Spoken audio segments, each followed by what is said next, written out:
সুপ্রিয় ভিউয়ার্স, সকলের সুস্বাস্থ্য কামনা করে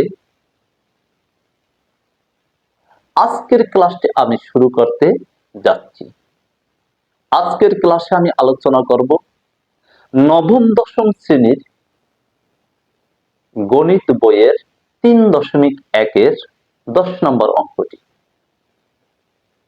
দেখো, আমি হোয়াইট বোর্ডে অঙ্কটি তুলে রেখেছি, আমি পরে শোনাচ্ছি, তোমরা লক্ষ্য করো। দেখো, number 10, a square plus b square plus c square equal to 9 এবং ab plus bc plus ca equal to 8 হলে a plus b plus c তার হোল স্কয়ার এর মান নির্ণয় করো। এখন অঙ্কের সমাধানের প্রথমে আমি লিখে রেখেছি, দেওয়া আছে a square plus b square plus c square equal to 9, অর্থাৎ এখানে যা লেখা আছে এখানেও হুবহু আমি লিখে নিচ্ছি, অর্থাৎ এইটার সমান এইটা দেওয়া রয়েছে, আবার এইটার সমান এইটা দেওয়া রয়েছে, আমি হুবহু এইটুকুই এখানে তুলে নিলাম। এখন দেখো, প্রদত্ত রাশি, প্রশ্ন হচ্ছে প্রদত্ত রাশি আসবে কেন, প্রদত্ত রাশি লিখবো কেন, অর্থাৎ যতটুকু মান বের করতে বলবে ওই মান, ওই প্রশ্নটি হচ্ছে প্রদত্ত রাশি। অর্থাৎ এই অঙ্কে a plus b plus c তার হোল স্কয়ারের মান নির্ণয় করতে বলছে, আমরা প্রদত্ত রাশি লিখে এই অঙ্কটি আমরা এখানে আবার তুলে ধরলাম। এখন আমরা এই অঙ্কটি করার ক্ষেত্রে লক্ষ্য করতে পারছি একটা সূত্র আমাদের মনে আসে গেছে। কি কারণে আসছে এটা দেখলে আমাদের একটা সূত্রের কথা মনে ওঠে, a plus b plus c তার হোল স্কয়ার এর সূত্র। অর্থাৎ a plus b plus c তার হোল স্কয়ারের সূত্র হচ্ছে, দেখো আমি লিখে দিচ্ছি, a square plus b square plus c square plus 2 into ab plus bc plus ca। এখন তোমরা একটু লক্ষ্য করে দেখো, এইটুকু আমি ব্র্যাকেটেও রেখে দিতে পারতাম, কিন্তু ব্র্যাকেটে আমি নিই, কারণ a square plus b square plus c square একেবারে হুবহু মিলে গেছে।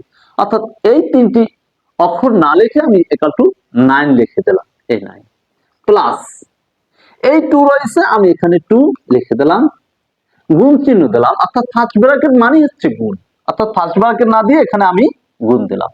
এখন তোমরা লক্ষ্য দেখো, এই ফার্স্ট ব্র্যাকেটের ভিতরে, এই ফার্স্ট ব্র্যাকেটের মাঝে ab plus bc plus ca equal to 8, অর্থাৎ 8 না লিখে আমরা 8 লিখলাম, এই 8। এখন আমরা লক্ষ্য করো, এই 9 প্লাস 8 দুগুণে কত, 16, এটা যোগ করে নি, তাহলে আসবে কত, 25। এটাই হচ্ছে आंसर। তার মানে কি আমরা বুঝতে পারছি যে a plus b plus c তার হোল স্কয়ার এর মান, এই প্রদত্ত রাশি এর মান হচ্ছে 25। যেমন a square plus b square plus c square equal to 9, ab plus bc plus ca equal to 8, a plus b plus c তার হোল স্কয়ার এর মান হচ্ছে 25। সুপ্রিয় শিক্ষার্থী, আজকের অঙ্কটি তোমরা যারা দেখতে পাচ্ছ, আমার বিশ্বাস এই অঙ্কটি অধিক সহজভাবে বুঝতে পেরেছো, কারণ আমি এভাবেই বুঝাচ্ছি, এই অঙ্কটার মান যেরকম 9 দেওয়া আছে, এই অঙ্কটার মান সেরকম 8 আবার দেওয়া রয়েছে। এখন 8 এর মান রয়েছে কত, আমরা 8 এর মান বের করে নিচ্ছি 25। তাই আমি একেবারে সহজ উপায়ে আমি তোমাদেরকে বোঝানোর চেষ্টা করছি। আমি আশা করি আমার এই অঙ্কটি তোমরা সকলেই বুঝতে পেরেছো। আমি তোমাদের কাছে, অনেকের কাছে পরিচিত, মাইনুস স্যার নামে পরিচিত, আমার অনেক